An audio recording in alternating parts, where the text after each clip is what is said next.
¿ok? De tal manera que, ok, entonces empezamos.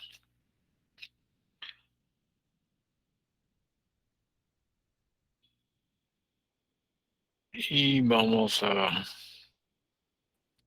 ver lo que es o lo que nos trae el sílabo. Bueno, sílabo de física molecular. Recuerden que física molecular, ¿cierto?, es en sí física 2. La denominación física molecular, francamente, no sé por qué ha sido así. No sé si fue un destello, ¿no?, de inspiración de algún profesor que puso física molecular y así se quedó, no sé por qué.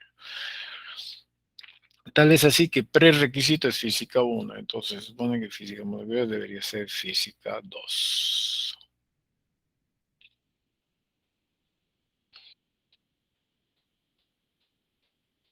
Ok, en realidad entonces la parte que ahora nos toca desarrollar es esta de 6 horas a la semana, bueno, y dividida teoría 4, práctica 2, ¿no?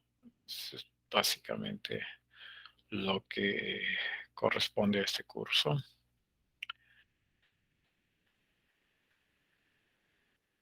Ok, entonces dice que el curso tiene esta naturaleza teórico-práctica experimental. Entonces, lo de teórico se sobreentiende, práctico, bueno, experimental, digamos, le correspondería la parte de este laboratorio, por eso es teórico-práctico experimental. Entonces, recordemos que lo que se va a desarrollar en el curso son básicamente temas de elasticidad, movimiento oscilatorio, ¿no? En realidad, ondas mecánicas correspondería también a oscilaciones, pero en general son, usualmente se dice oscilaciones y ondas mecánicas a veces por separado. Estática de fluidos y la parte dinámica también. Luego entramos a termodinámica, que es la teoría cinética de los gases, calor y temperatura, trabajo y primera ley de la termodinámica, y culminando con la segunda ley de la termodinámica y su relación con la entropía. Entonces, ese es el contenido del curso. Ok, y la programación está, bueno, antes de la programación, aquí tienen la parte, pues, que a ustedes más les va a interesar, porque esa es la manera como se va a proceder a sacar, digamos, la nota final del curso, ¿no?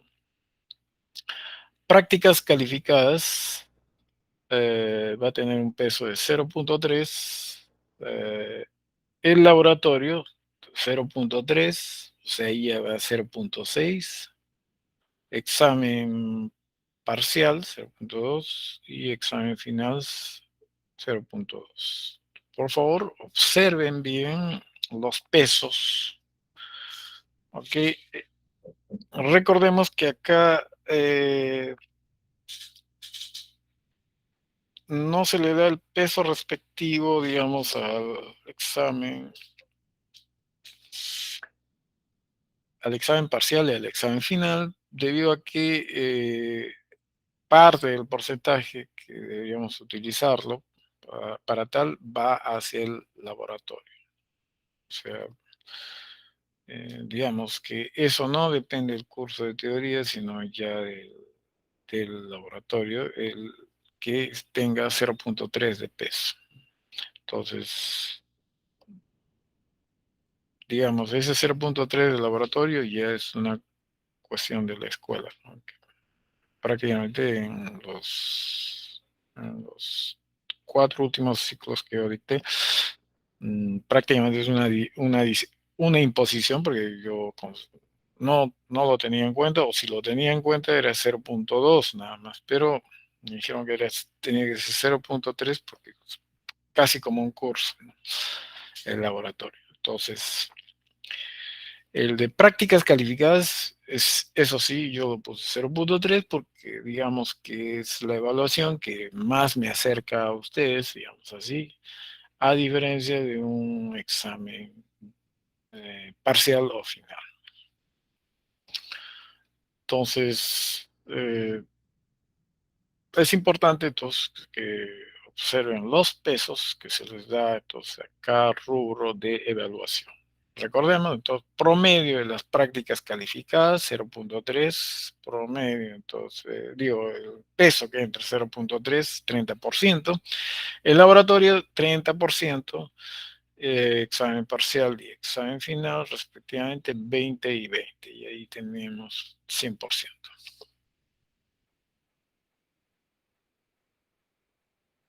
Okay.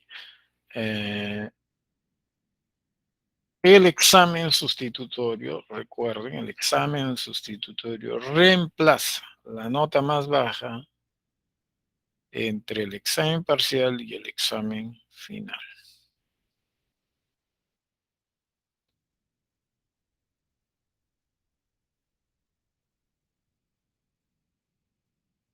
Ok, entonces, el primer tema que se desarrolla en el curso, ¿cierto?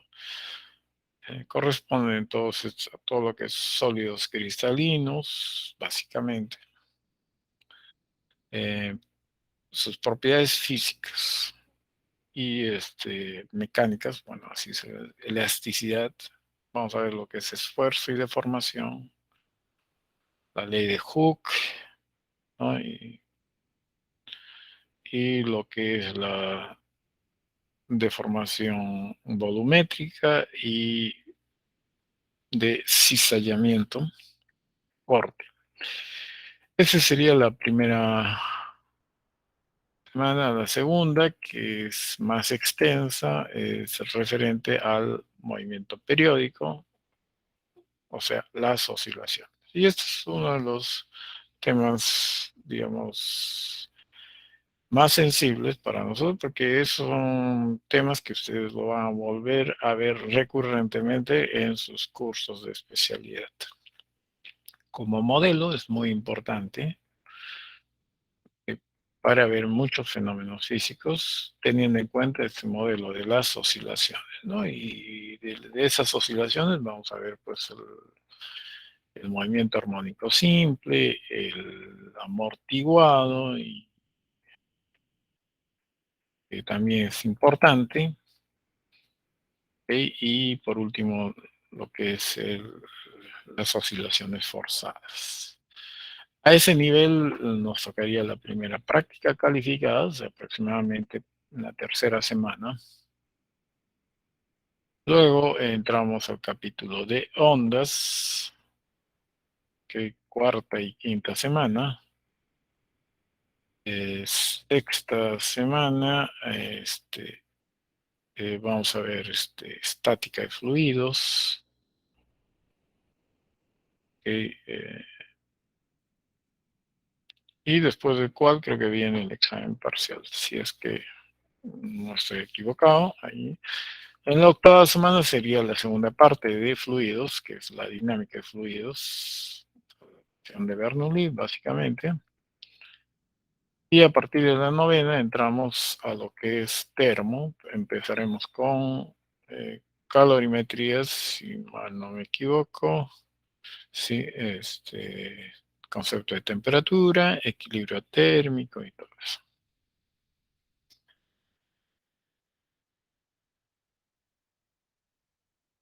Y en la onceava, o sea, me paso a la onceava y ya empezamos con gas ideal, ¿cierto? El doceava modelo molecular de un gas ideal. Primera ley de la termodinámica y respectivamente la segunda ley de la termodinámica, que tiene que ver bastante con la entropía.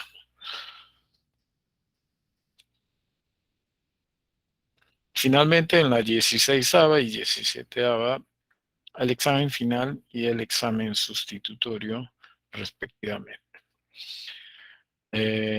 Las referencias bibliográficas, voy hoy en día ustedes tienen muchas posibilidades. Las que se indican acá son, digamos, no todas están acá, las que se pueden encontrar en el medio y están en español, ¿no? El Sears, el Tipler, Serway, y hay muchos otros, si es que hay en español, por favor, cualquiera de esos, porque todos tienen física 2, ¿ok? O sea, la referencia es física 2, ¿no? No lo busquen como física molecular, porque si no van a ir a otros temas. Ok, entonces ahí tienen la bibliografía en el texto, digo, en el sílabo. Ojo, esos son los libros que están, digamos, en el medio, ¿no? O sea, podemos encontrar en las librerías o en la biblioteca. Ok, cualquier otro libro que ustedes tengan también sirve. Ok. Es importante eso, no se puede excluir, con tal que sean de física universitaria, ¿no? Y si están por tomos, digamos, física 1, física 2, pues lo más probable es que lo encuentren estos temas en el tomo 2, o sea, física 2. Normalmente así se llama.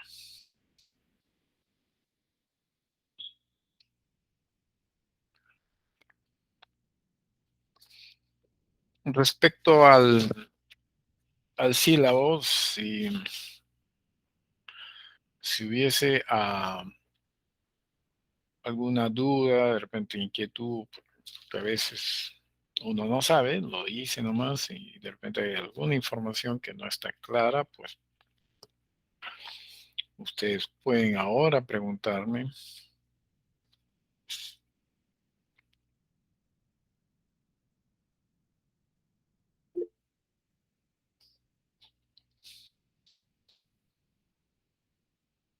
Ok, Luis Martín, a ver, ¿cuál es tu pregunta?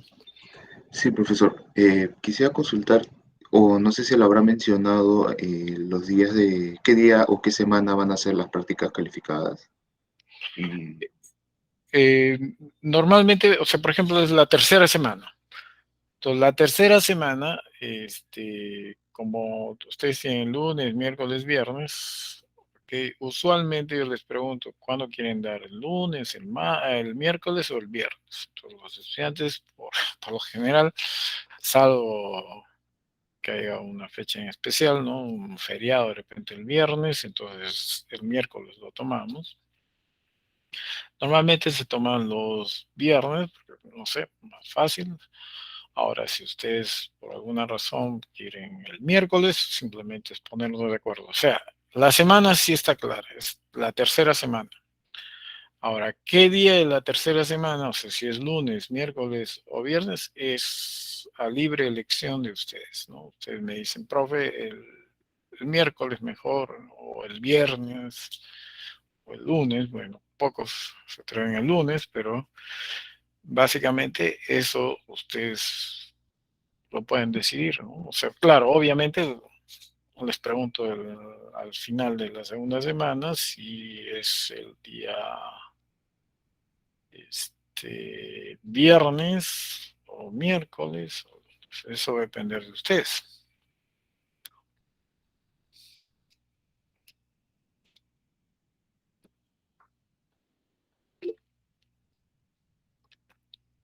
Adelante, Guiomar. Sí, profesor. Quería consultarle si las prácticas y exámenes van a ser de manera presencial o virtual. Miren, por el momento, las prácticas calificadas van a ser, ¿cómo se llama? Virtuales, por el momento, porque no hay una disposición. Ahora, respecto a los exámenes parciales y finales, todavía no hay tampoco ninguna comunicación oficial, o por lo menos yo no estoy enterado, entonces lo más probable, ojo, lo más probable es que si los exámenes parciales y finales sean presenciales, ¿ok? Pero no les aseguro, pero probablemente ustedes se enteren antes que yo, porque así ocurre. Entonces, por ejemplo, la información de la carga horaria que me correspondía, recién yo me enteré el día jueves, oficialmente, o sea, me han mandado, me dice, por ejemplo, yo no sabía que me iba a tocar el laboratorio, y, y cuando el laboratorio, acuérdense que ustedes primero se inscriben, creo, a los grupos, y no sé qué grupo me va a tocar a mí. Eso es otra cosa. Pero ya desde ya les digo que los exámenes, entonces, por lo menos hasta que no haya una disposición explícita y yo también se los comunique a ustedes, las prácticas calificadas por ahora todavía se mantienen como virtuales. eh, y los exámenes parcial, que ya probablemente en la séptima semana, o octava, creo que es séptima. Entonces ya con anticipación se va a saber si va a ser presencial o no. Entonces, pero eso sí, lo más probable es que sean presenciales, ¿no? Ok, profesor, gracias.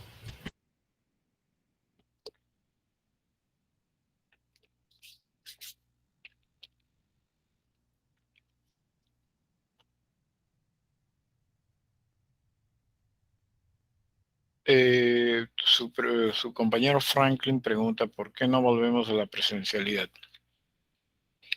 Me parece que es una cuestión de las autoridades, ¿no? Que tomen una decisión. Dicen, bueno, si ya estamos, digamos,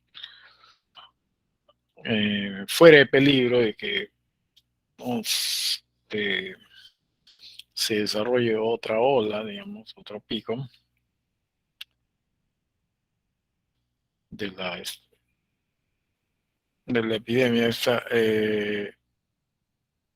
pues simplemente sería una cuestión de que den como se dice, la resolución correspondiente, ¿no? Dice, o sea, que se vuelve a la presencialidad, las clases se normalizan y todo eso. Pero parece que las autoridades todavía no, digamos, no se atreven a, a tomar una decisión de tal magnitud, ¿ok? Porque incluso ha habido, digamos así, intento, digamos así, de, por ejemplo, reunirse los profesores, ¿no? Como usualmente se hace antes de empezar el ciclo, sobre todo para la repartición de la carga horaria. Entonces, se llamó a una reunión presencial de los profesores, ¿ok? Y hubo, bueno, no muchos, pero hubo profesores que, digamos, inmediatamente se quejaron y dijeron, no, si para reunirnos, si se cumplían con los protocolos de bioseguridad y todas las trabas que se pueden poner, ¿no? Para una reunión presencial. Y que si había alguna disposición, cuáles eran los pasos a seguir.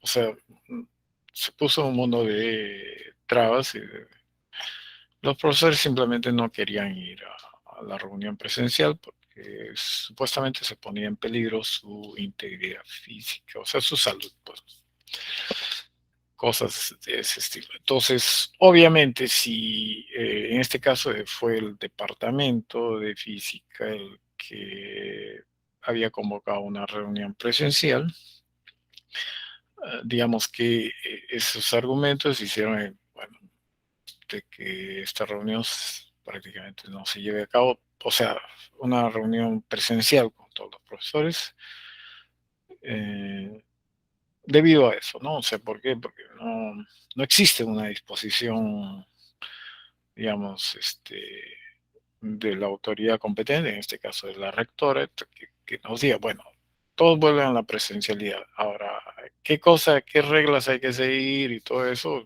Eso ya lo debieron haber redactado. Hacerlo lo más sencillo posible. Seguro, pero lo más sencillo, no hacerlo complicado, porque eso de 1,5 metros de separación es un mundo para la infraestructura como que posee la universidad.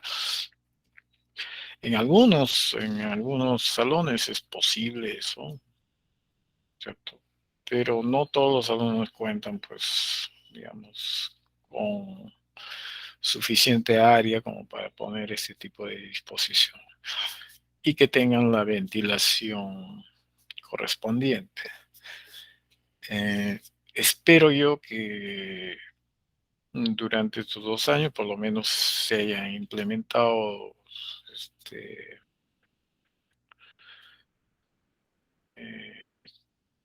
los equipos necesarios para poder brindar un mejor servicio. O sea, presencial, pero brindar un buen servicio. O sea, quiere decir que tengamos equipos, ¿no?, capaces de poder realizar una videoconferencia, presentaciones en video, pero con el profesor presente, obviamente, que eso va a ayudar bastante en el desarrollo de las clases y en beneficio de los estudiantes. Ahora, debido a esta pandemia, obviamente, regresar a la presencialidad también es un problema de inercia, porque muchos profesores probablemente se hayan acostumbrado a trabajar así, de manera virtual y ya no quieren volver a la presencialidad. Imagino yo, por múltiples razones. Pero como ya les mencioné, una cosa es que uno quiere hacer una cosa u otra cosa, o sea, pues nunca se van a poner de acuerdo, pero tiene que haber una decisión de parte de la autoridad correspondiente y ya aclarar eso, ¿no? De que es presencial, semipresencial o va a seguir siendo virtual. Me parece que ya desde el punto de vista del Ejecutivo creo que hay una disposición clara. Ahora, las universidades solo tienen que tomar un acuerdo, ¿no?, en el Consejo Universitario, creo que es el ente encargado, de dictaminar, pues, cómo se va a proceder con las clases. Si van a ser presenciales, 100%, semipresenciales, o todavía se sigue con esto de la virtualidad. O sea, por mi parte, no habría problema de asistir a clases después de tiempo, ¿no? Lo más importante acá es qué es lo que queda de enseñanza, pues, con respecto a la virtualidad, ¿no? Vemos que hay una herramienta que es la computadora, o sea, que es muy importante para el desarrollo de todas las áreas. Entonces, creo que debemos aprovechar esa oportunidad que hemos tenido durante la pandemia de darle mayor énfasis en la parte computacional, que nos puede ayudar bastante en nuestra carrera. Ahora, contestando directamente a la pregunta de la presencialidad, pues como digo, tiene que haber un pronunciamiento claro y sencillo de parte de las autoridades correspondientes para que de una vez resuelva esto de la presencialidad o no, o semipresencialidad en el desarrollo de este ciclo.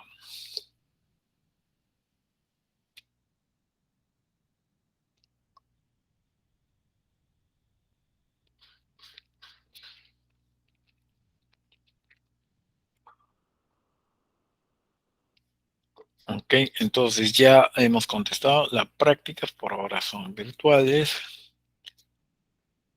Ok, por ahora, porque, como les repito, de repente hay próximamente una disposición y simplemente pues la acatamos, ¿no?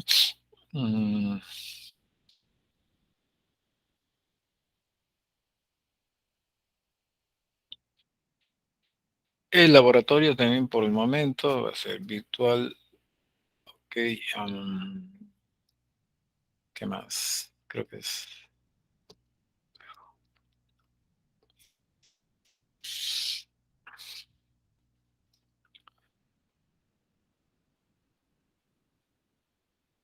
Ok, ¿alguna otra pregunta, inquietud? Y gracias por la pregunta a sus compañeros que han realizado. Lo pueden hacer de manera oral o a través del chat.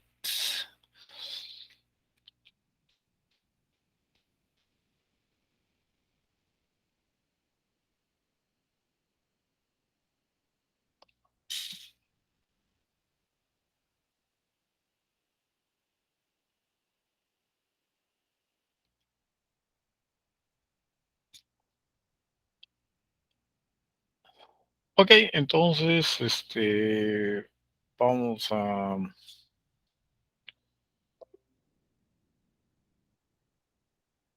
ver, voy a sacar el syllabus y les voy a presentar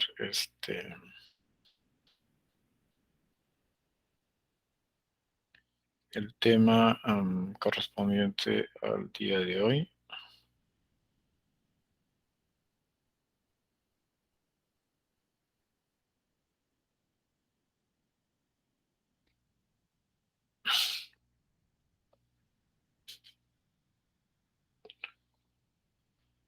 Ok, entonces el curso de física molecular, la primera semana corresponde, bueno, al estudio de los sólidos, ok, o cuerpos sólidos, sus propiedades físicas, como la elasticidad, esfuerzo y deformación.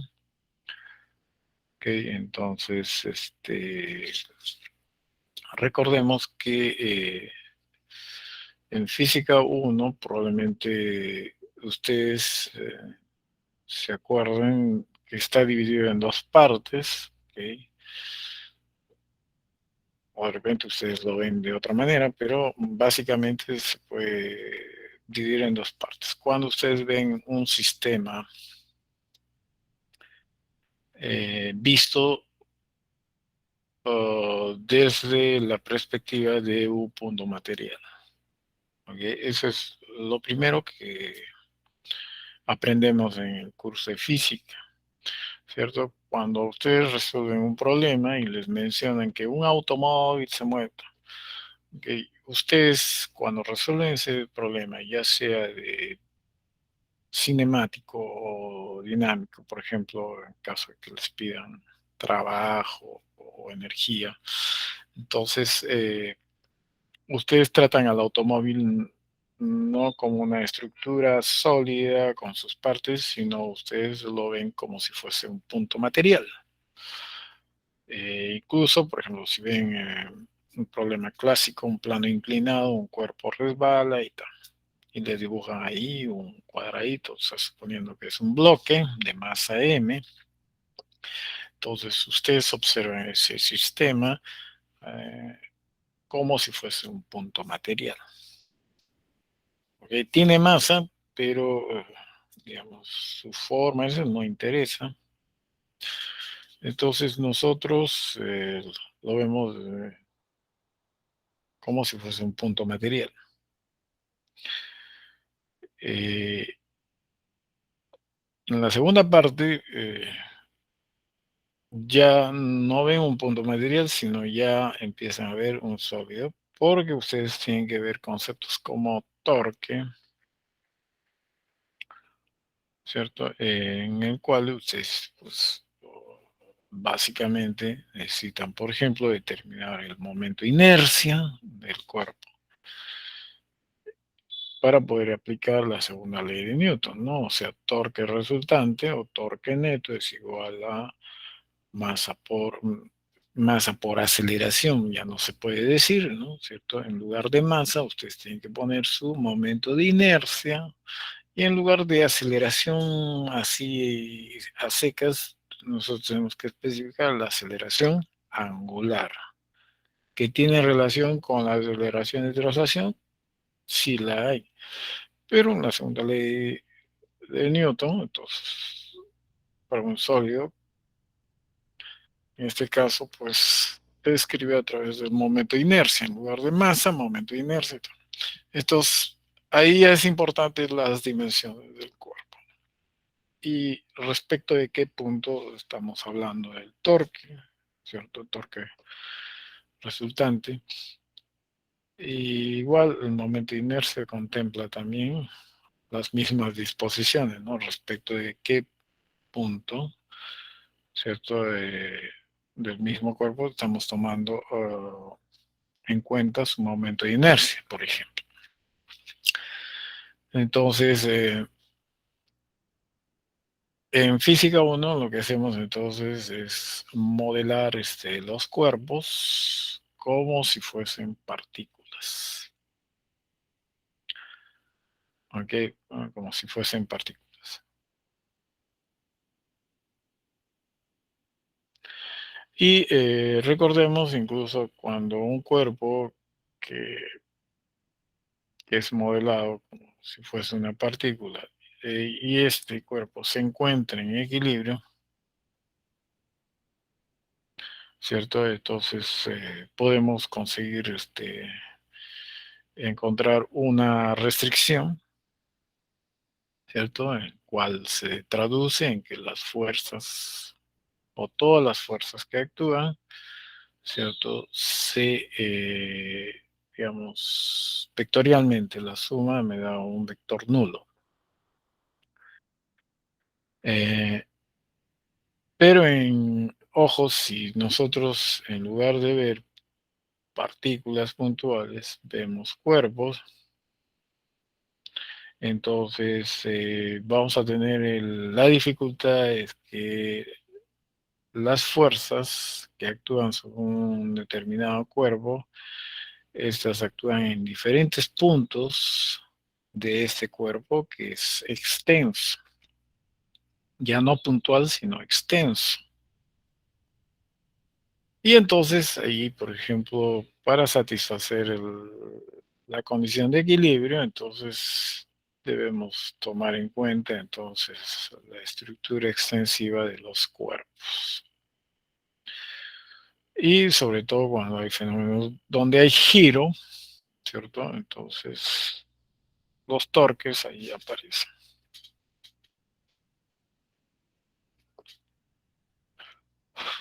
Y entonces hablamos de cuerpos rígidos o sólidos, como por ejemplo la polea, ¿cierto? Cuando vemos el modelo de la partícula, pues la polea es ideal, ¿no? O sea, no se considera la masa de la polea. Se considera su extensión, su radio, eso sí, pero su masa es despreciable con respecto a las masas que actúan en el sistema. ¿Ok? Es importante eso. Entonces, ahí empezamos a hablar de lo que es un sólido. Profesor, Sí, disculpe, ¿está cambiando las diapositivas? Porque estamos observando la primera. no, todavía no he cambiado, ahora sí. ¿Ok? Ah, ok, ok. Entonces, fíjense, entonces, las primeras, digamos, limitaciones o las condiciones ideales que planteábamos en los problemas de física 1, por ejemplo, en la polea, decimos de masa despreciable, o sea, no tomamos en cuenta el momento de inercia de la polea, ¿no? Al decir masa despreciable. O cuando se utiliza una cuerda, ¿no? Que está tensionada debido a que soporta, digamos, el peso de un cuerpo en uno de sus extremos, ¿cierto? Decimos que la cuerda es ideal, o sea que su masa tampoco se toma en cuenta, tampoco se toma en cuenta el hecho de que se pueda deformar pero sin embargo hablamos de tensión. Entonces, igual si en lugar de una cuerda tenemos una barra, ¿cierto? Entonces, de hecho, aceptamos que esa barra no se pueda deformar, no se puede doblar, pues, tampoco estirar ni comprimir, inclusive cuando actúan fuerzas compresoras, fuerzas que estiran la barra, ¿cierto? Y simplemente, pues, aceptamos el hecho de que no existe deformación alguna. Pero en la práctica eso lo sabemos intuitivamente, ¿cierto? Que si bien es cierto, en algunos casos no es notorio la deformación, pues todo cuerpo rígido que va a sufrir entonces la acción de una fuerza con consecuencias en la deformación de su estructura. Eh, Lógicamente, para algunos casos, esa deformación es casi imperceptible, pero en otros casos sí observamos que existe una deformación real. Entonces, a veces, pues decimos que estos cuerpos sólidos son elásticos. ¿Por qué? Porque se deforman, pero vuelven, digamos, a su forma original. ¿Ok? Mm, Obviamente en la práctica vemos que no necesariamente eso va a ocurrir, pero bajo ciertas condiciones podemos aceptar eso. Y entonces las propiedades elásticas de los materiales van a tener eh, importancia. Entonces, por ejemplo, si ustedes tienen su resorte, ¿cierto? Decimos un resorte ideal, ¿cierto? Tiene su coeficiente de elasticidad K. Entonces, al decir que es ideal, quiere decir que no se deforma en general, ¿no? No se deforma en general.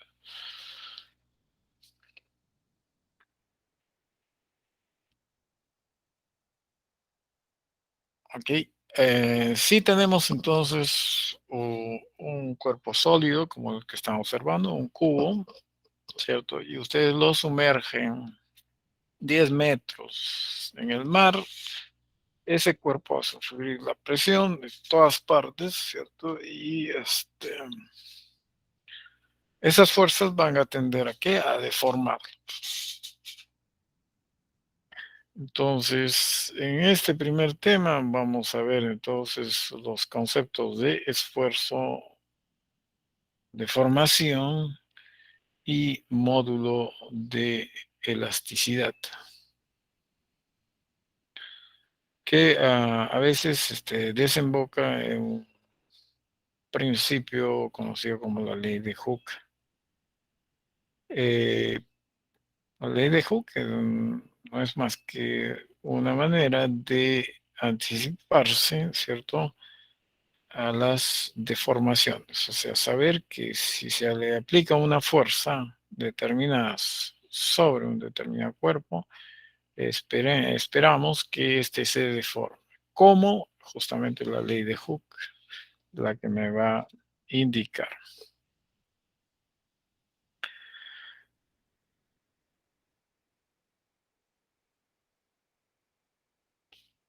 Entonces, ahora vamos a ver entonces que la relación entre las fuerzas y las deformaciones que van a soportar los cuerpos rígidos o sólidos, estiramiento, compresión y torcedura. Torcedura también, esa palabra es poco frecuente, pero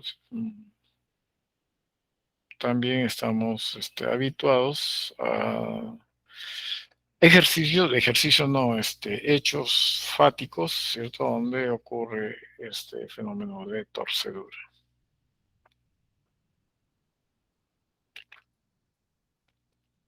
Entonces, primera definición que he puesto, esfuerzo. El esfuerzo entonces va a ser la intensidad de la fuerza que causa la deformación. Recordemos que cuando ustedes empiezan su física 1, lo único que ustedes ven, la fuerza como causa de el movimiento. ¿Ok? Entonces, una fuerza aparece y lo que provoca es el movimiento de un cuerpo. Y ahí no les interesaba si ese cuerpo se deformaba o no. En cambio, ahora vamos a ver esa fuerza, ¿cierto? Que probablemente cause un movimiento, pero básicamente nosotros a lo que nos vamos a abocar es a la deformación. Recordemos entonces que la deformación que se da en los sólidos, ¿cierto? Y en general, ¿no? Todos los cuerpos, es básicamente debido a la estructura microscópica de las sustancias. Un sólido, ¿ok? Desde el punto de vista atómico, molecular, ¿cierto? Se puede considerar entonces una estructura uniforme, colectivo, uniforme, de piezas más pequeñas, componentes del cuerpo. Como ya les mencioné, podría ser un átomo o moléculas, ¿cierto? Y lo curioso es que estos átomos o moléculas están de alguna manera uniformados, ¿no? O sea, forman, como se le dice, una red cristalina que cada elemento está, digamos, relacionado con cada uno de los vecinos, ¿cierto?, de esta estructura. Entonces, un sólido podríamos observar como un conjunto de átomos, moléculas dispuestos de manera uniforme y que su actuar es, digamos, siempre colectivo. O sea que no puede haber que un átomo o un elemento salte y esté, digamos, moviéndose y los otros sin ningún movimiento. O sea, no existe esa posibilidad, de tal manera que así lo vamos a imaginar un sólido. Un líquido es también un conjunto de átomos, moléculas, pero que empiezan a, digamos, a no ser uniformes en su disposición. Y a la larga esto va a llevar consigo el hecho de que, bueno, un líquido pues no tenga una forma definida, sino como se menciona siempre, pues tome la forma del recipiente que lo contiene. En este caso, las moléculas pueden moverse, pero todavía mantienen un lazo con sus moléculas vecinas.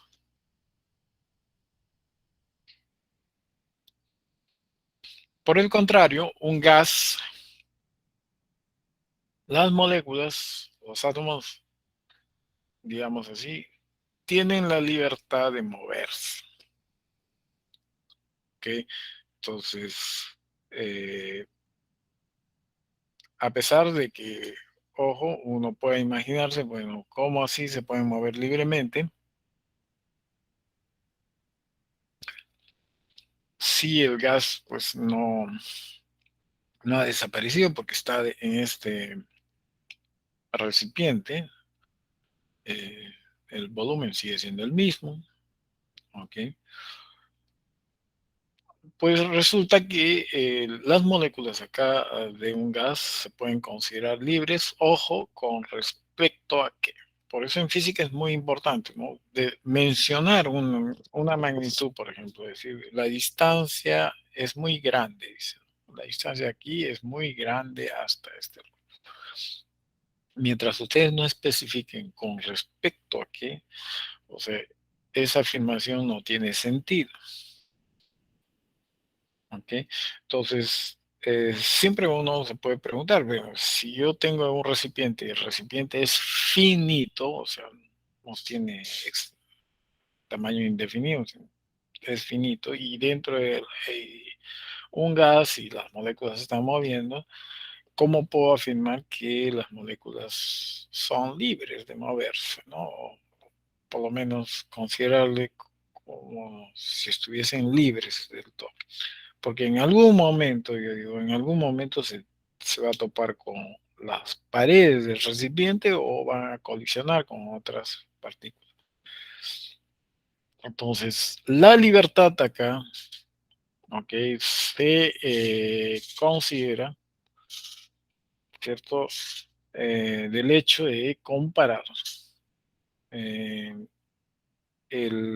la distancia que recorre la partícula antes de chocar con otra partícula o chocar con la pared del recipiente. ¿Ok? Esta distancia lo comparo con la distancia, vamos a decir, distancia entre comillas, del tamaño de la partícula. Entonces, si esta distancia es, digamos, 10.000 veces, entonces puedo tranquilamente afirmar que su movimiento, pues, efectivamente, así libre en ese intervalo. Entonces, desde ese punto de vista, entonces sí puedo considerar que son libres. Ahora, que colisionen con otras después de un cierto tiempo, pues, ya es otro problema. Pero las partículas pueden ser consideradas. Hay un cuarto estado, el estado se llama plasma, ¿cierto? Existe plasma frío, plasma caliente, que en el laboratorio, por lo menos las que podemos observar en el medio, pues podrían, no sé si algunos lo tengan, desconozco, trabajar con plasma frío. Plasma frío implica temperaturas del orden de 10.000, 15.000 grados centígrados. Menos es posible, sí. Pero como ya les mencioné, plasma frío, estamos hablando del orden de 10.000 grados, 15.000 grados. Plasma caliente es lo que podemos observar, ¿no? O encontrar en las explosiones nucleares, ¿no? O una bomba atómica, que pueden llegar a 1.000.000, 2.000.000 de grados centígrados. Básicamente todos los componentes que componen un plasma vienen a ser los iones. Entonces, esta estructura, vamos a decir, de los sólidos son justamente los responsables de las características macroscópicas, vamos a ver, que nosotros vamos a encontrar en los sólidos. Ahí está un poquito más grande y explicado el modelo de una red cristalina de un sólido. Dependiendo de esa estructura vamos a encontrar objetos, cierto tipo de diamante que tienen una estructura perfecta, vamos a decir, desde el punto de vista geométrico, por eso es costo. Estos sólidos entonces, pueden ser representados de manera esquemática, así como lo que ustedes están observando.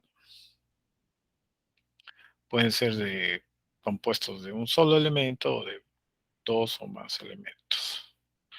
Esa sería más o menos la estructura cristalina de un sólido, con sus átomos o moléculas ahí dispuestas de alguna manera específica.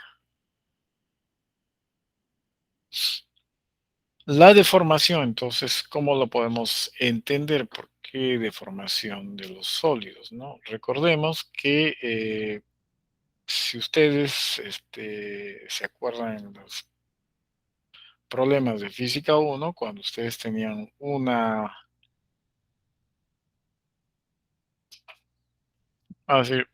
ladrillo, ahí está, un ladrillo. Si soltamos el ladrillo desde una alturita a la vereda, por ejemplo, entonces decimos que, bueno, el ladrillo prácticamente rebota y se queda ahí, ¿no? O sea, o por el contrario, ¿no? O sea, soltamos una esferita así de material que pues, sea elástico y rebota en la vereda. Bueno, decimos que ha rebotado, pero jamás nos preguntamos si la vereda sufría alguna deformación bajo el experimento mencionado, ¿no? Soltar una pelotita o un ladrillo sobre la superficie, una superficie cualquiera. Entonces, si yo me imagino, por ejemplo, la vereda, ¿cierto? El material que es cemento es compuesto de moléculas, ¿no? Cada molécula está conectada con otra o átomos entre sí. Y cada enlace, cada unión, yo lo puedo imaginar como resortitos, ¿no? Más o menos esa es la idea. Entonces, ¿qué pasa si ustedes sueltan el, el ladrillo, ¿no? Entonces, lo que ocurre, vamos a decir groseramente, ¿cierto? Es una deformación de esa superficie. Obviamente eso no lo podemos ver así fácilmente, pero va a provocar una deformación en esa superficie. Igual, si soltamos una esfera que da bote, ¿cierto? Jamás nos ponemos a pensar si la vereda se hundió, si es que fuese ese el caso, o sea, un ping-pong lo soltamos. Claro, es diferente a soltar una piedra, que sí probablemente veamos que, pues, un daño. Pero en este caso, vamos a imaginarnos que no hay ese daño, simplemente hay una deformación. ¿Ok? Entonces, este tipo de deformación se da por la misma estructura de ambos, ¿no? De ambas sustancias. Pero nos vamos a imaginar que ese sólido está compuesto de átomos o moléculas, pero estos están conectados entre sí por enlaces o uniones que tranquilamente pueden ser modeladas por un resorte. Ok, otra de las propiedades elásticas de los sólidos es que, pues, obviamente, cuando ustedes agarran una tijera y cortan, ¿no? Entonces, ustedes están deformando este cuerpo, se dice por corte o por cizallamiento. Por cizallamiento. O sea, entonces, a ese esfuerzo se le da, bueno, el nombre característico de esfuerzo de corte.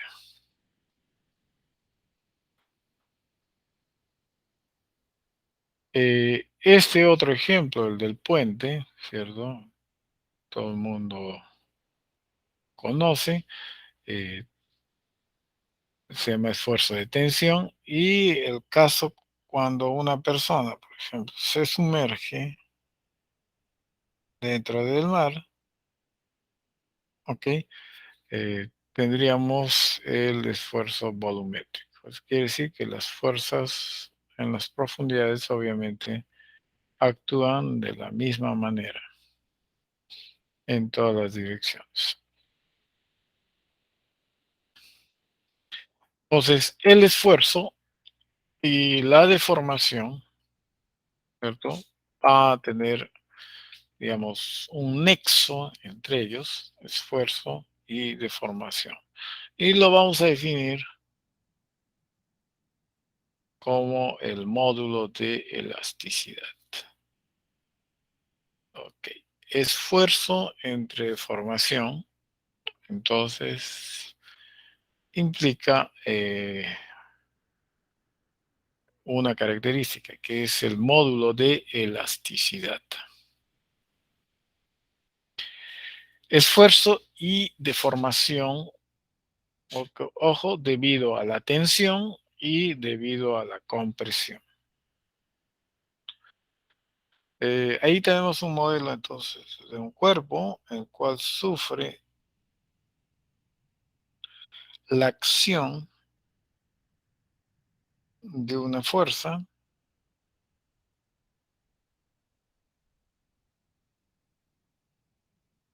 Ok, entonces, con la condición de que esta fuerza sea perpendicular al área, ¿cierto?, del cuerpo.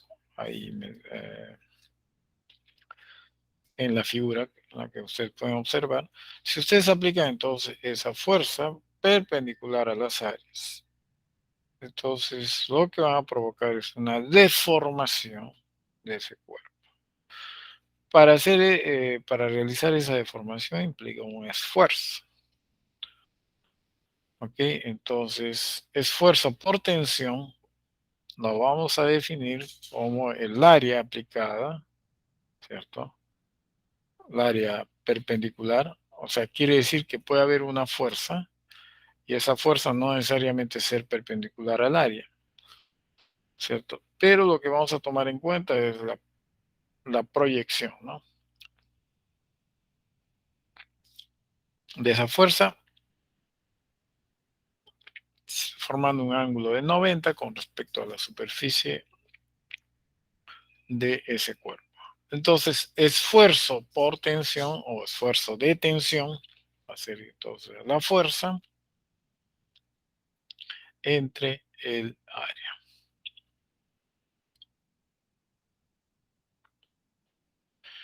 Unidades.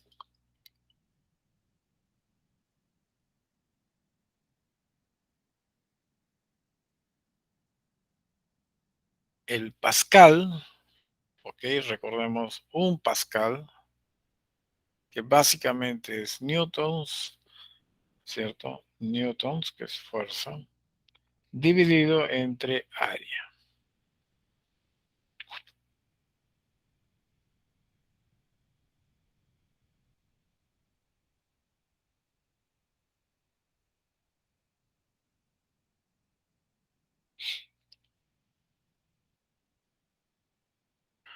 Ahora existe la unidad PSI, que es la que se utiliza sobre todo en Inglaterra,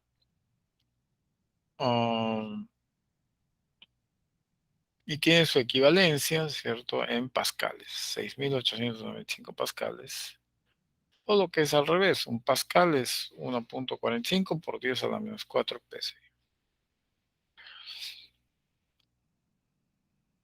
Curiosamente,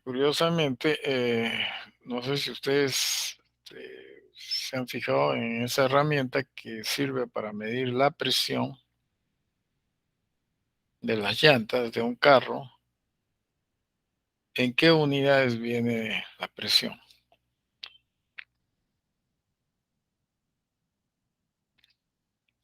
PSI.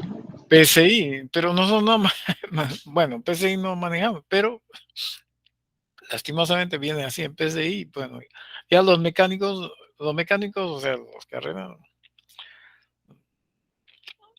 simplemente leen nomás si saben que tiene que decir, por ejemplo, 32 PSI en cada llanta, ¿no? O sea, para ver si está distribuida bien la presión interna de las llantas.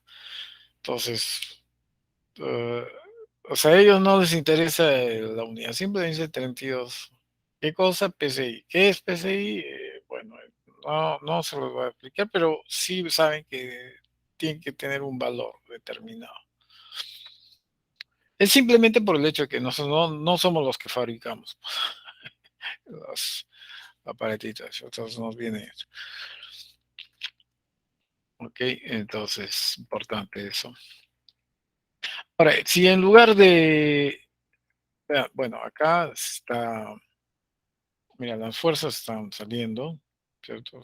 Como si quisiésemos estirar este cuerpo este. Entonces, ahora vamos a ver la deformación misma, ¿no? Entonces, lo que está en amarillito claro y amarillo medio oscuro, o sea, simplemente exagerando, es la parte que se ha deformado, ¿no? Por la acción de esta fuerza. Entonces, si el tamaño original, es L sub 0, ¿cierto? La deformación, vamos a llamar delta L, o sea, lo que ha crecido, vamos a decir así, o se ha deformado. Entonces, al final, ¿cierto? La longitud del cuerpo, ¿cierto? Bueno, por lo menos en esa dirección es L.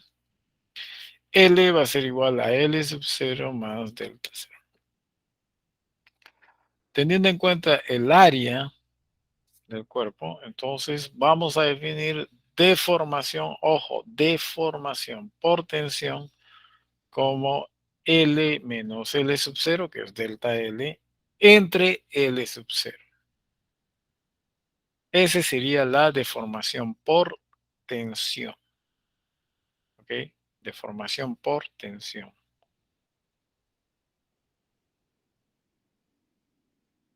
Ahora, lo que hemos definido es deformación por tensión y ahora eh, eh, bueno, anteriormente esfuerzo de tensión. Entonces ya tenemos los dos conceptos, ¿cierto? Y esa división, ese quebrado, lo vamos a designar con la letra Y y va a ser conocido como el módulo de Young. Entonces recordemos que el esfuerzo de tensión o por tensión es la fuerza perpendicular al área dividido entre el área. La deformación por tensión es delta L entre L sub 0. Ok, entonces L sub 0 se va al numerador, área al denominador. Okay.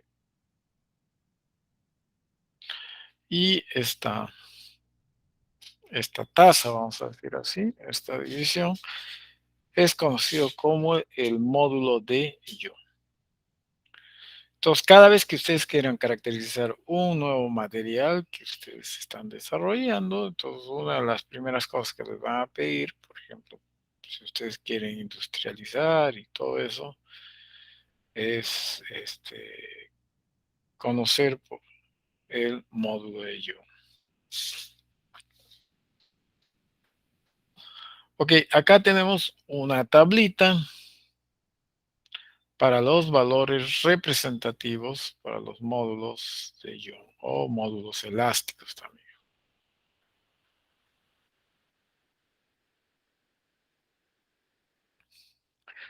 Y veamos, pues ahí tenemos el tungsteno, acero, cobre, latón, aluminio, vidrio, cuarzo, agua no, mercurio no, porque usualmente pues es difícil caracterizar a través de estas propiedades. Entonces, eh,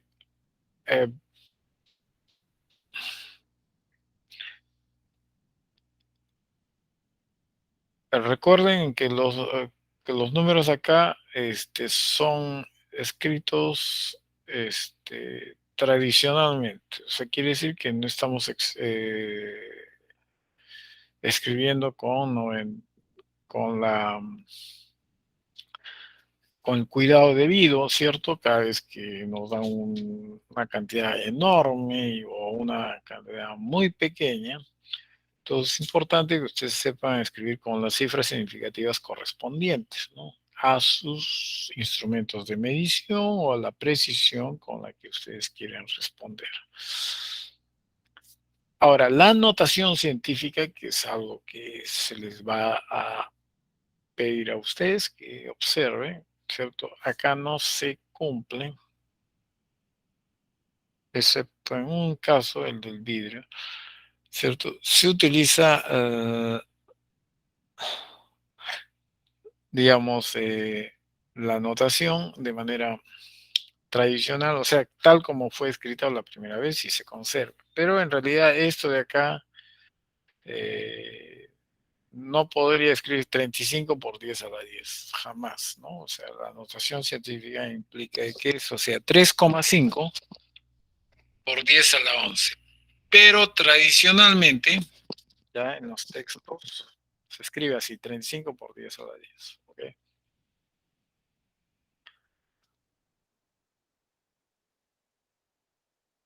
Veamos un ejemplo para reforzar estos conceptos. Dice, una varilla de acero de 2 metros de longitud tiene una sección transversal de 0,3 centímetros cuadrados.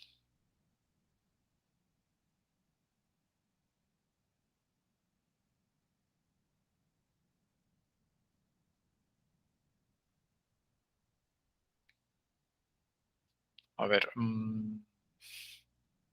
creo que toda la información está. Ah, ya, sí, al final estaba el módulo de Young. Ahora sí. Bueno, la longitud entonces de la varilla de acero, o sea, el material es acero, es 2 metros, la longitud original. Tiene una sección transversal de 0,3 centímetros al cuadrado, eso quiere decir que hay que convertirlo a metros cuadrados, vamos a ver más adelante. La varilla se cuelga por un extremo de un soporte y después una pesa de 630 kilogramos se cuelga del otro extremo. Un problema típico, ¿cierto? Que ya habíamos resuelto, pero no habíamos respondido a las preguntas que aquí se hace, obviamente. Determine el esfuerzo, ojo, el esfuerzo, la deformación y el alargamiento en la varilla.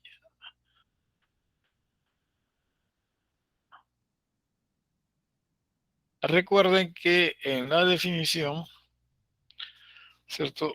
O sea, tenemos que utilizar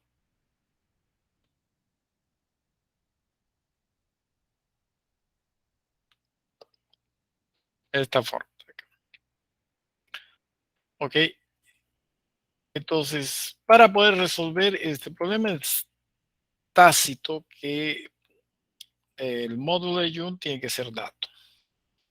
¿Ok? Y por esa razón es que acá nos da entonces el módulo de Young para el acero es 2, meaning acá ya lo he escrito con la notación científica, 2 por 10 a la 11, ¿cierto? Newtons por metro cuadrado. Entonces procedemos, ¿cierto? A ver, vamos a ver, ahí está. Una varilla, entonces la varilla naranja es nuestro objetivo, ¿cierto? Si colocamos una pesa, entonces obviamente va a haber una deformación de la varilla.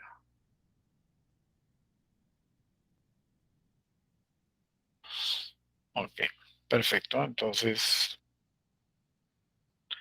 el módulo de Young, entonces habíamos dicho que es el esfuerzo de tensión sobre la deformación por tensión. Reemplazando, ¿cierto? Las fórmulas respectivas, área entonces al denominador, delta L en el denominador, y ahí tendríamos.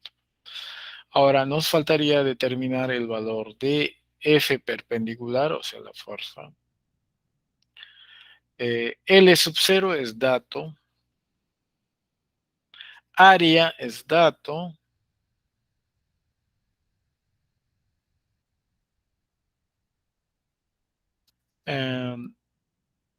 ¿Qué más? Nada más.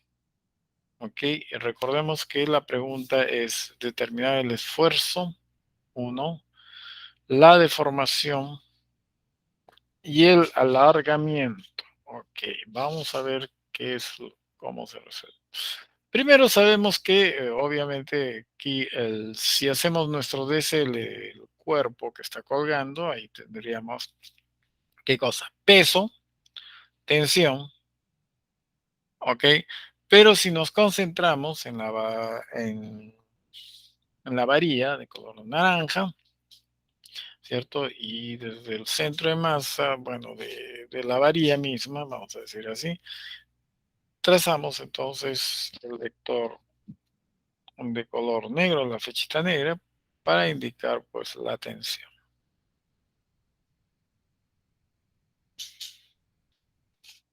¿Ok? Y correspondientemente a ese punto va a haber una fuerza que se contrapone. Recordemos equilibrio, que cero movimiento, no hay movimiento.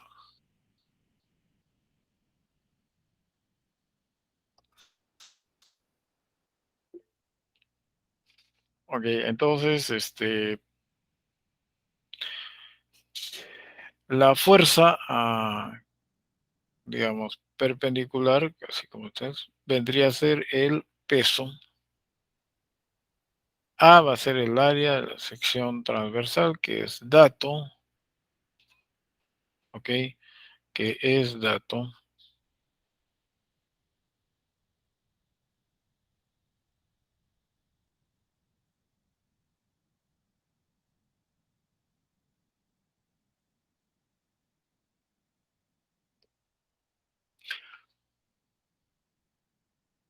A ver, entonces esa relación me da 2,06 por 10 a la 8 newtons por metro cuadrado. El módulo de Young, que es 2 por 10 a la 11, entonces tendría que ser igual a 2 por 2,06 por 10 a la 8. Todo sobre la deformación.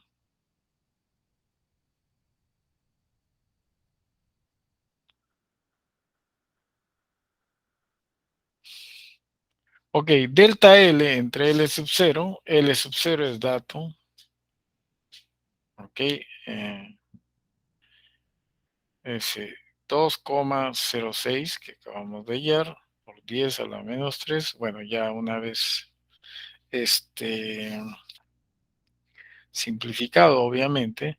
Delta L, recordemos que en la pregunta nos piden en la tercera, determine el esfuerzo, deformación y el alargamiento de la varilla. Entonces, el alargamiento es delta L. O sea, lo que nos piden es cuánto se alarga.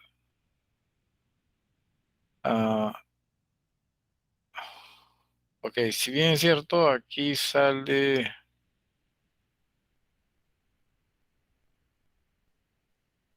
aproximadamente, ¿no? Sale, bueno, la división. eh,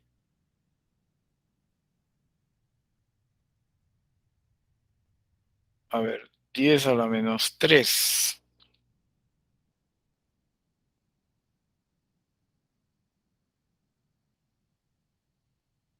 por 2 en unidades sería milímetros. O sea, delta L representaría 2 milímetros.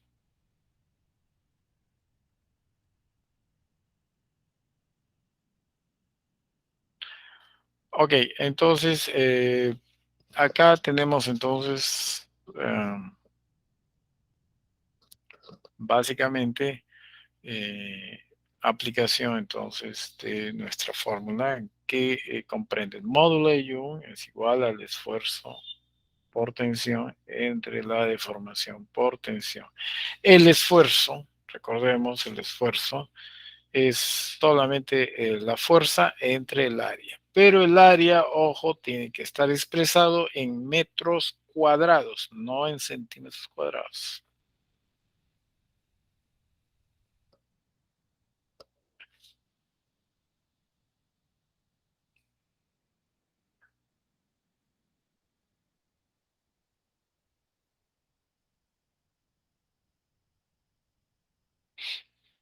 Ok, entonces, por favor, acá sí ustedes tienen que tomar en cuenta las unidades. Que tiene que trabajarse en las mismas unidades.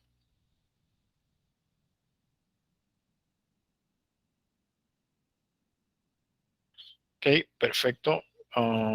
Acá tenemos otro problema.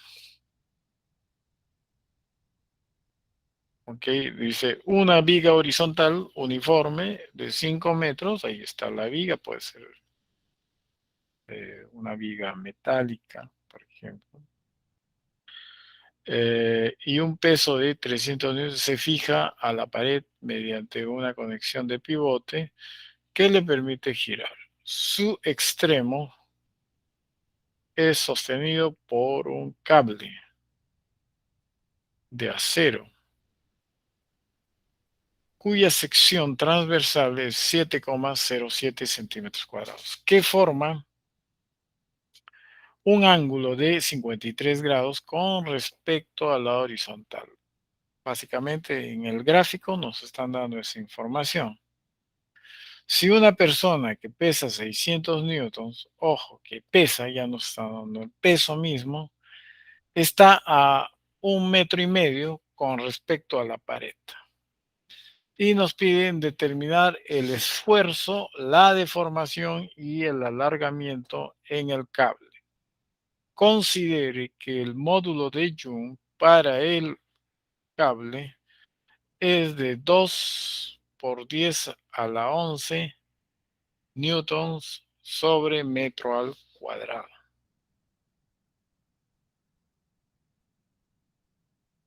Ok, entonces procedemos a hacer los cálculos.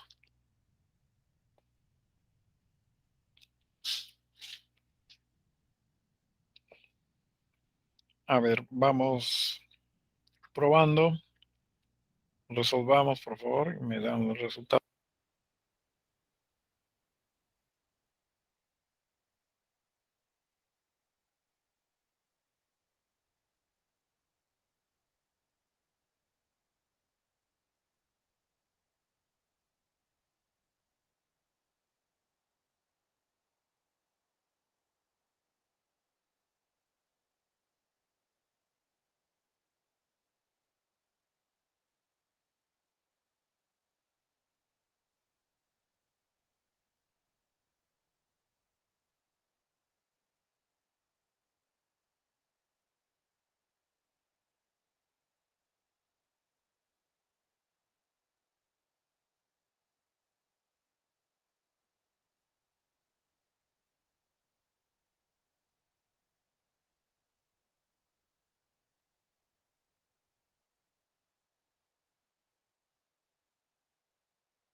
¿Algún resultado?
Calculé el esfuerzo por tensión.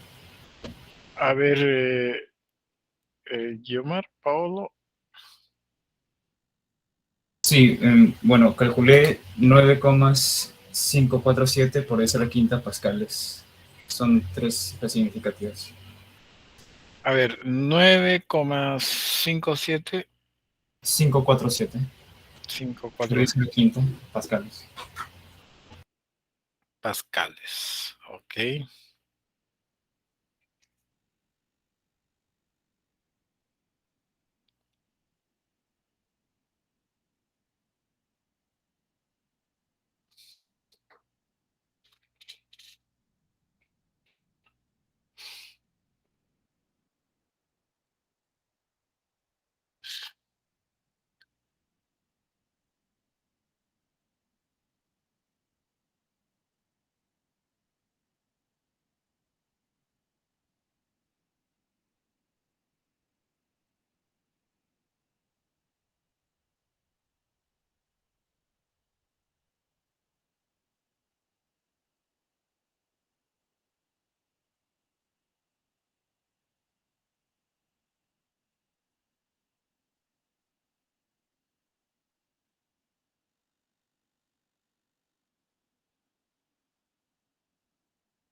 Ok, entonces,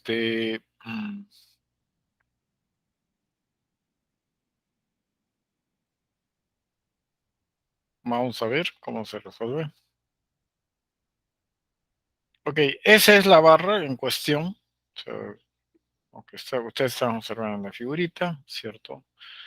Recordemos que, bueno, ahí está el extremo que está unido a la pared a través de un pivote. Eh, si ese punto donde estoy escribiendo es el centro, ¿no?, de la barra, entonces ahí es aplicado el peso. Okay. Luego, la persona está, digamos, a una cierta distancia respecto al otro extremo. Entonces, el peso de la persona está indicado con una flechita más grande. Ok, y vamos a ver mg minúscula, m minúscula por g. Y por último, esa barra sufre la acción, digamos así, de la cuerda, okay, que tiene un ángulo de 53 grados con respecto al horizontal. Y en realidad lo que hacemos es descomponer esa tensión en dos, ¿no? Vamos a llamarle T sub x más T coseno de 53. Y la otra componente sería T seno de 53. ¿Cierto? En lugar de trabajar con T, trabajamos con sus componentes. La barra, aún así, todavía sufre la acción de otro cuerpo. Y ese es, pues, bueno, la pared, ¿no? La pared va a empujar a la barra de alguna manera, ¿cierto? Y vamos a representar por esa fuerza, la cual también la puedo descomponer. Ahí está descompuesta. Okay, este es el primer paso que formalmente lo hacemos. Okay. Y ya tenemos todo, ¿no? Tenemos la distancia respecto a la pared donde está parada la persona. Ok, aplicamos entonces la sumatoria de las fuerzas. Sumatoria de las fuerzas en el eje X debe ser igual a 0, equilibrio. La sumatoria a lo largo del eje Y es 0. Entonces, el torque neto respecto, ojo, ahí ustedes tienen que elegir un punto respecto al cual ustedes tienen que sacar su torque. Ok, es 0, entonces, donde está 0, ahí es el punto respecto al cual yo escribo el torque resultante. ¿ok? Torque resultante. Formalmente, o sea, eso es lo que yo sé por física 1, ¿ok? Y de ahí me aprovecho, ¿no? ¿Cierto? Me aprovecho para poder, como se dice, despejar algo que de repente necesite. En este caso es la tensión. Si sé cuánto es la tensión, ¿cierto? Entonces procedo a hacer mi cálculo y efectivamente despejando la tensión sería 413,2 newtons. Una vez que tengo eso, ahora sí hago la conexión con los conceptos vertidos hoy día, esfuerzo de tensión y deformación por tensión. Hago entonces mis operaciones, ¿cierto?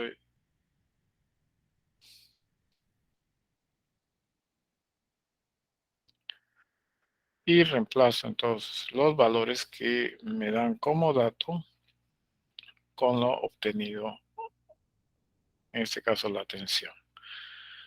El módulo me dan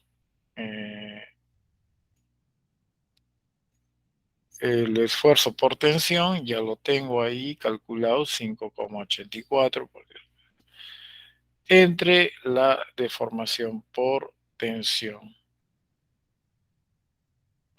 Recordemos que L sub 0, para hallar el L sub 0, necesito entonces, establezco esta relación, ¿cierto? Trigonométrica, 5 entre L sub 0, puedo determinar L sub 0, ¿ok?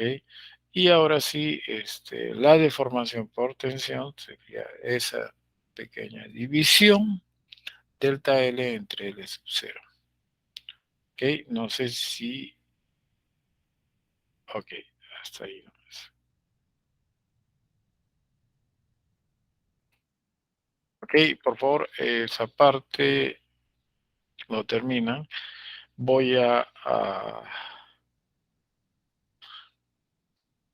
pasar la lista.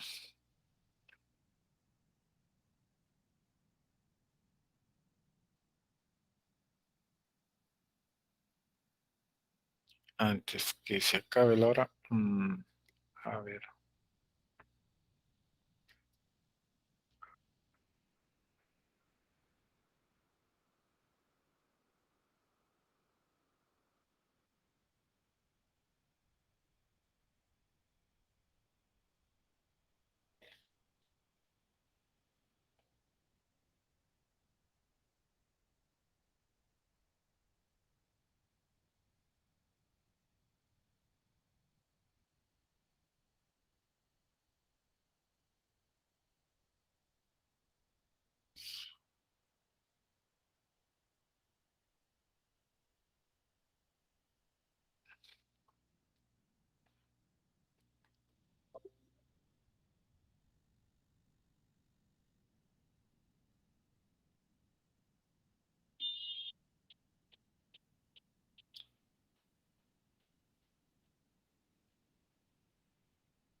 Ok, me estoy colgando al Zoom. A ver si funciona el Zoom.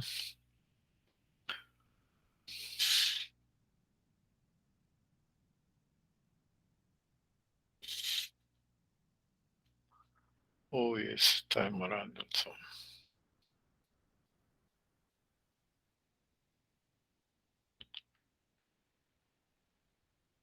Profesor, una Sí. consulta. ¿Va a colgar la diapositiva hoy Sí. día? Y cuando esté listo la grabación. O sea, se cuelga el material y se cuelga, o sea, el material de la clase y también se cuelga el video obviamente no va a estar ahora mismo, sino de acá un par de horas de repente va a estar listo. Y siempre que se dicta una clase,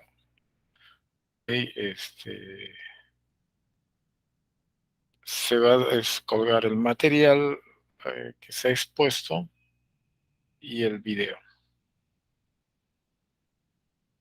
¿Ok? Entonces, si ustedes no ven, por ejemplo, colgado por algún motivo, ustedes me tienen que hacer recordar, porque a veces me puedo haber olvidado o por alguna razón lo colgué, entonces se procede a hacer.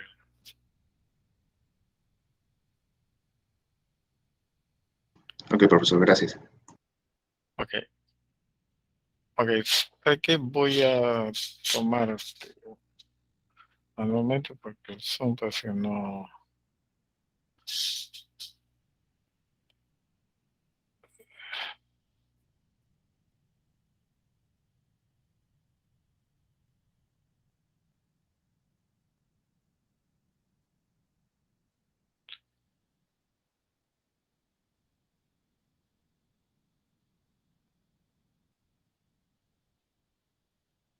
Ok, por alguna razón Zoom no funciona. O sea, lo que voy a hacer es, bueno, revisar el informe que me manda Google. Ok, yo no sé para qué estará el Zoom, pero la cuestión es que Classroom también me va a enviar la información de los que han estado en clase. Espero que sea completo, porque sí te mandan la hora que ingresan ustedes y la hora que se han descolgado. Que entonces, no hay problema. Ok, entonces con ustedes nos vemos el día miércoles a las 11. Muchas gracias, profesor. Hasta el Ok, miércoles. Profesor, gracias por la clase. Gracias, hasta luego. Buenas Gracias, tardes. profesor. Buenas tardes. buenas tardes. Gracias, profesor. Ok, gracias a ustedes. Muchas gracias, profesor. Hasta luego. Hasta Gracias, luego. profesor.